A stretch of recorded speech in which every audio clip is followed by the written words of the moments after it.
This is going to go through an option to try and stretch the front of the thighs / hips. This works really well as an easy thing to do when you're sitting, especially throughout the day.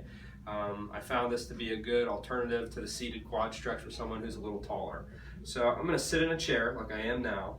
I'm going to take my hips and I'm going to slide to the very edge of the chair as far as I can without going onto the floor.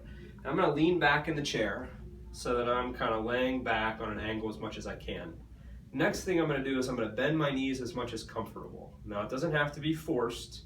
If I get any pain in the back of my leg or pain in the front of my knee, I'll go just short of that. But ideally, I want to bend my knees as much as I can. Now in this position, I want to try and maintain a little bit of tension in my stomach. And I may, if I have armrests, push down. And I'm just going to squeeze my butt. Squeezing my butt in this position initiates somewhat of a light quad / hip flexor stretch.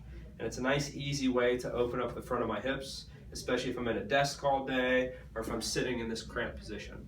So just so you can see me from the side. Obviously this works a little better if your chair is not on wheels, but I don't know, I haven't tried it on wheels, but a sturdy chair is probably a better way to go.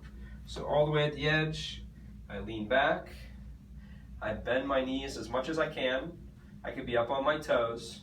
And then in this position, I'm just going to very lightly kind of push down through my heels and squeeze my butt. And in doing that, I'm going to create a light opening or stretch somewhere through the front of my hips or thighs.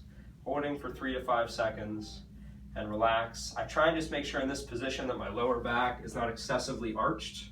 So you'll see as I lean back, I kind of look down a little bit to try and keep my back flat versus letting it go into a big arch like this where my ribs pop up.